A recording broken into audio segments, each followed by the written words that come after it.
Einen wunderschönen guten Morgen und herzlich willkommen zu einer weiteren Folge Ein Tag mit Travel Senior.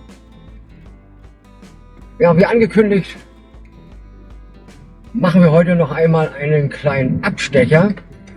Und zwar geht es in Richtung Ostsee nach Mecklenburg und da besuchen wir ein Objekt, was wir im englischen Stil einfach vorfinden werden. Eine Stunde haben wir noch zu fahren. Bin heute extra früh aufgestanden. Ja, geben wir unser Bestes, weil heute soll noch mal ein toller Tag werden.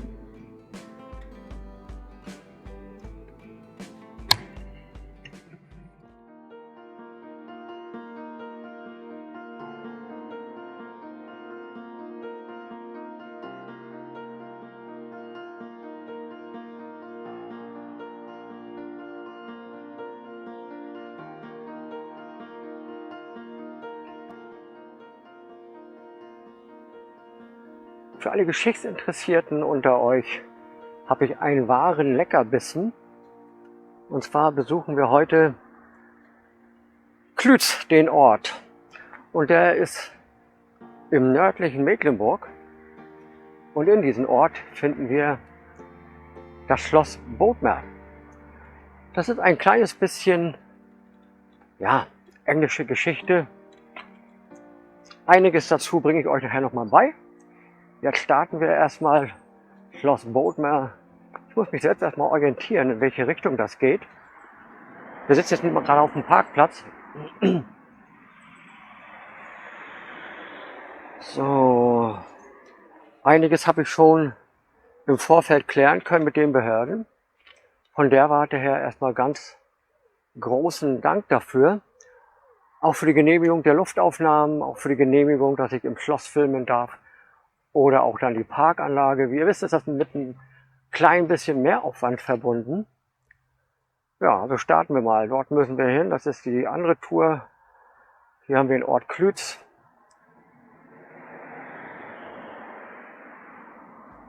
Ja, los geht's, möchte ich meinen. Gar nicht weit weg vom Parkplatz. Finden wir auch schon mal den Eingang. Das hat doch was. Schloss und Park Bodmer sind bedeutende Denkmale der Bau- und Gartenkunst des 18. und 19. Jahrhunderts, lesen wir hier. Ja, Drohnen fliegen nicht erlaubt, es sei denn, von außerhalb habt ihr eine Sondergenehmigung. So, da wollen wir schauen. Hier geht es lang.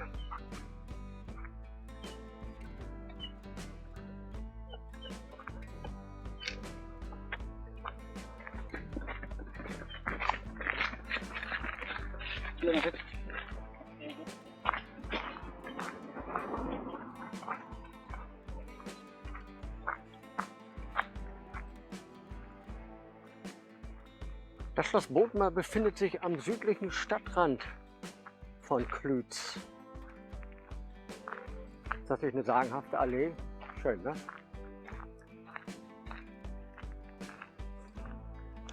Diese große Anlage besteht aus dem mehrflügeligen Schloss und der Garteninsel. Es bildet alles zusammen die größte, ja, Barockanlage in Mecklenburg-Vorpommern.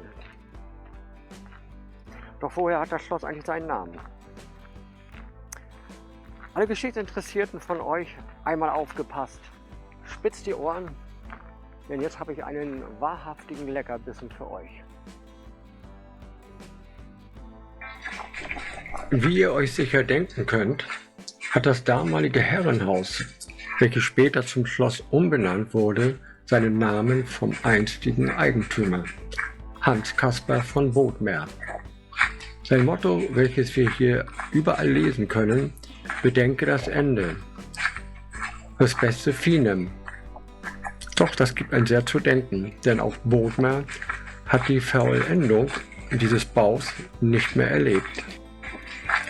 Er starb in London 1732 in der Downing Street 10.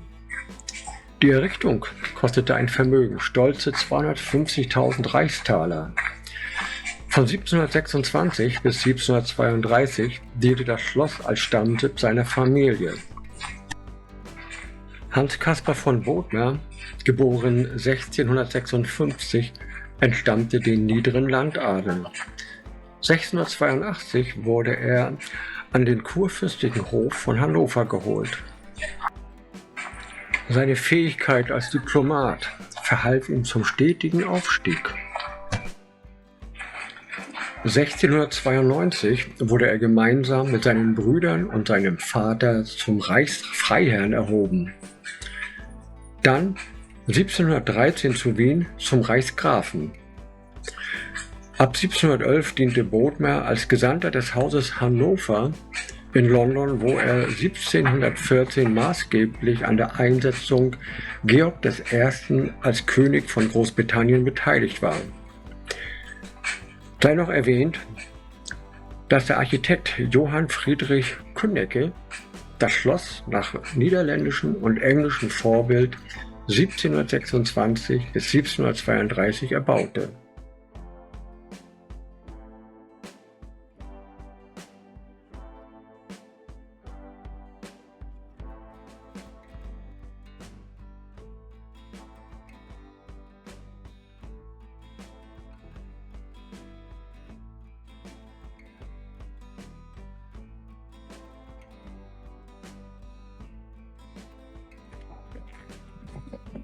Ja, das Schloss hat noch nicht auf.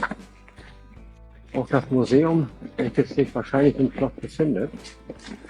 Also gehen wir mal die ehemaligen Wirtschaftsgüter oder Gebäude hier einmal durch. Und alles ist natürlich irgendwo und irgendwie auf Bodmer ausgerichtet. Selbstverständlich natürlich. Ich werde doch mal ein bisschen was mitnehmen.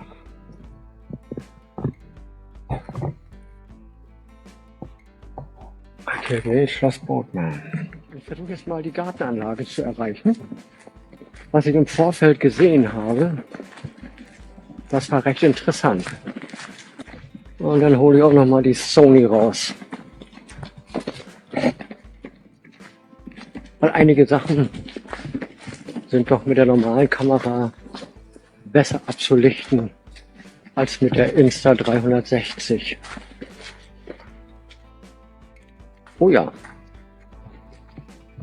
das ist doch mal eine schöne gepflegte Anlage.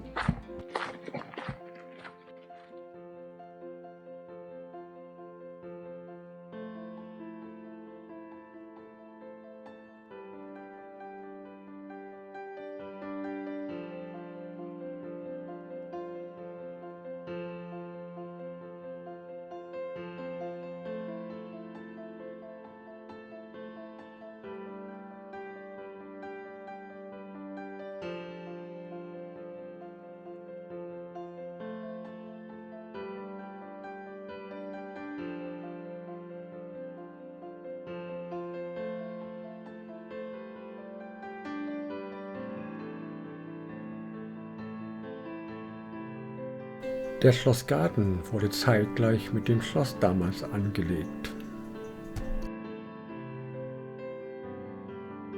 Doch im Laufe des 19. Jahrhunderts wurde dieses schöne Gelände zu einem Landschaftsgarten umgewandelt.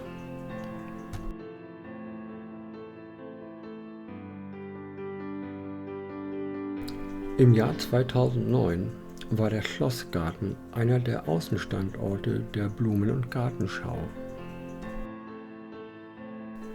Zu den vielen Veranstaltungen gehörte auch in diesem Jahr der Gartentag auf Schloss Bodmer, welcher im September stattfand.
So, für der 8. Bunker, wenn es zu niemand geht und dann kommt man hier wieder raus. Ja.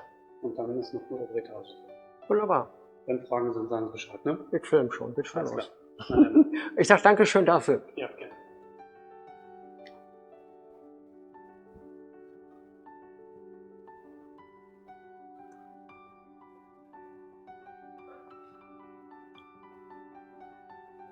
Überall zu lesen, Respice finem. Bedenke das Ende. Früher ein Herrenhaus, dann nachher als Schloss benannt. Wer auch Bodmer das gewusst hat, dass er selber die Fertigstellung seines Hauses gar nicht mehr erleben wird, weil leider ist er zuvor gestorben.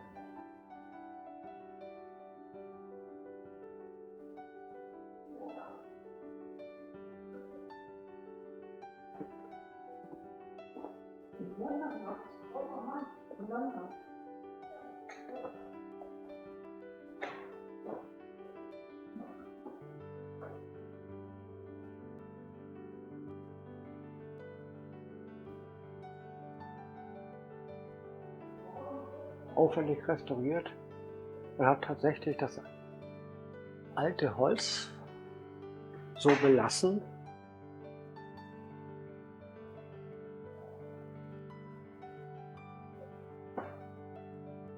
Und so wie ich das gelesen hatte, war die ganze Geschichte auch nicht so günstig. Aber es hat sich gelohnt. Also wenn jemand vorbeikommt, ein Abstecher hierher oder auch ein Besuch hierher, lohnt sich auf jeden Fall.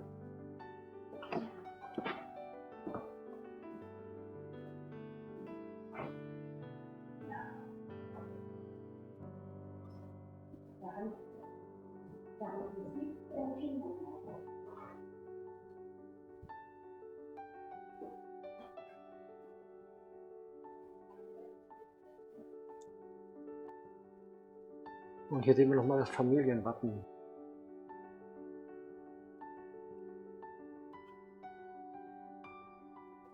Ich habe dazu gefunden in den einschlägigen Netzwerken zwei verschiedene Schreibweisen. Einmal Bodmer und einmal Bodmer. Das Familienwappen ist mit dem, was ich gesehen hatte, identisch und das ist tatsächlich so benannt mit Bodmer. Also AR am Ende. Ich blende euch das noch mal kurz ein.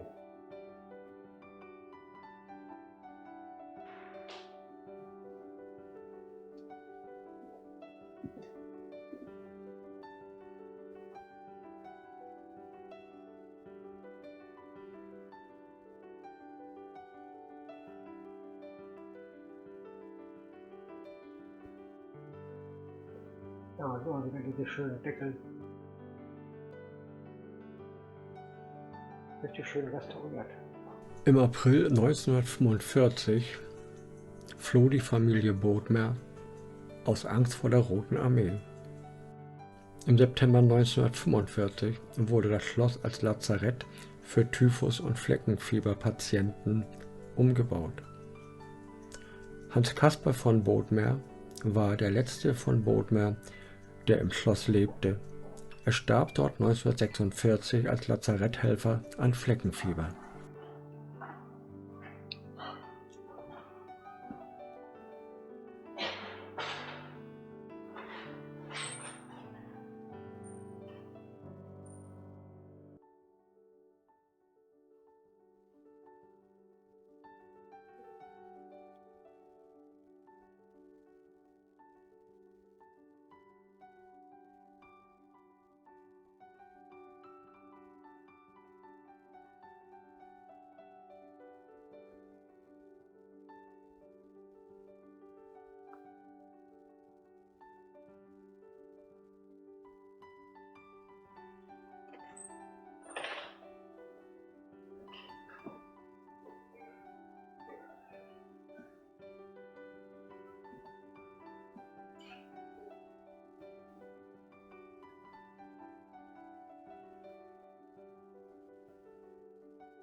Geschick und Gewinn. Ja, das hatte ich auch so gelesen. Bodmer war nicht nur ein äußerst geschickter Politiker, er häufte im Verlauf seiner Karriere auch großen Reichtum an. Sein Gehalt in London war mit etwa 3000 Reichstalern nicht extrem hoch.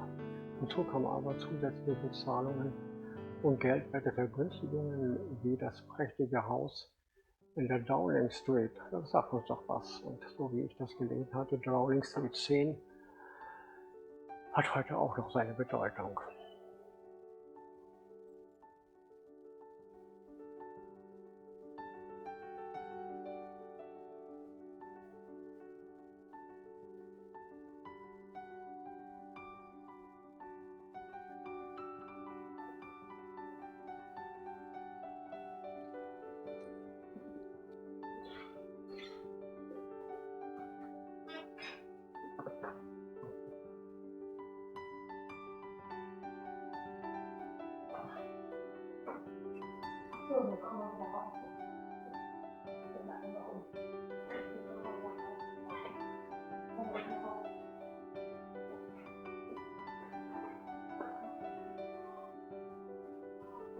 Ja, und über diese prächtigen, doch aufwendigen Deckenarbeiten.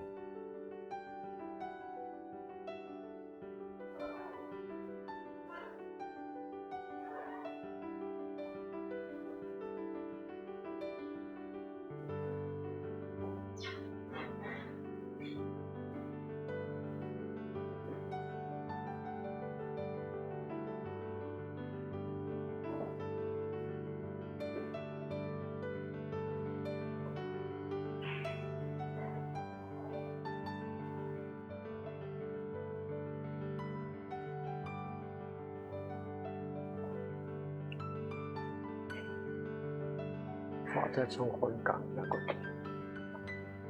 Eine Etage nochmal.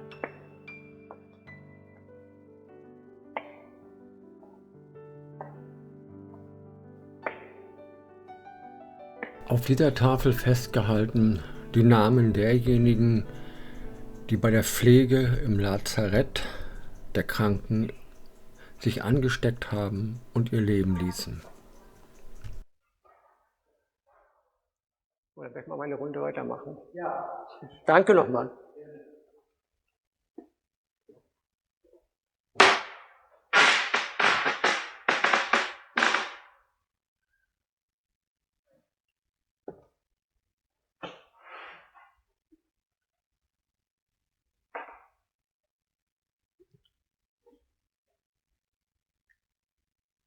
Es ist immer wieder schön, wenn man nette Leute trifft. Auch so ein bisschen meine Generation.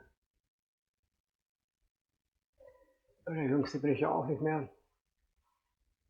Ja, aber wie gesagt, für den geschickt Interessierten eine wunderbare Sache und vor allen Dingen ist auch eins vollkommen klar, und da sollten sich jeder bewusst sein, unsere Vorfahren, die haben ordentlich was drauf gehabt, ansonsten gäbe es nicht dieses Schloss oder dieses Herrenhaus und ansonsten wäre auch die Geschichte der Bodmer mit Sicherheit ganz anders gelaufen. Also man kann nur eins sagen, Hut ab.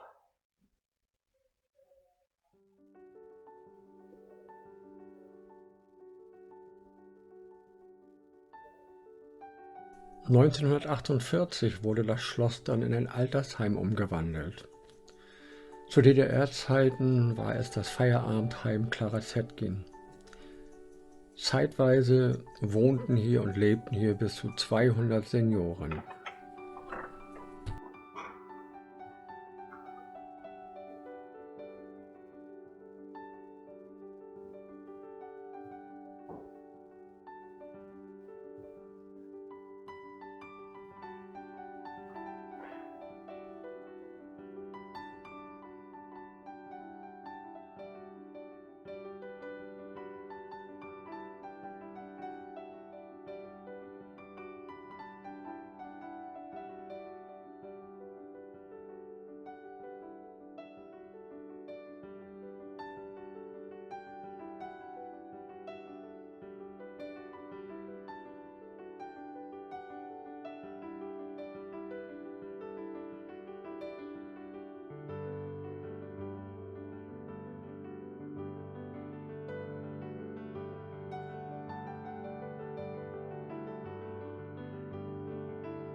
Bleibt vielleicht noch abschließend zu erwähnen, dass wir hier in diesem Objekt noch einen Souvenirladen, eine Orangerie, Kaffee und ein Restaurant vorfinden. So, ich bin mit meinem Rundgang fertig. Im Museum war höchst interessant. Wie schon gesagt, ein Besuch lohnt sich auf alle Fälle. Solltet ihr mal hier in Mecklenburg sein, wunderbare Sache. Ja, für den Geschichtsinteressierten auf alle Fälle ein kleines Schmankerl. Und wie ich eben gerade noch in Erfahrung bringen könnte, also man kann auch diese Location mieten, wenn man hier eine Hochzeit, eine Silberhochzeit, eine goldene Hochzeit ausrichtet. Also die Location schon, aber dann gibt es hier eine bewusste Familie, die dann die ganze Sache ausrichtet. Ein Hotel hier in der Nähe ist auch gleich zugegen. Das wäre nochmal ein schönes Ambiente, ein unvergesslicher Tag, den man sich hier einfach in diesem historischen Gebiet gönnen kann. Ja. Ich hoffe, ihr hattet mal wieder Spaß. Und bis dahin, wir sehen uns beim nächsten Mal. Lasst die Haare wehen. Ciao.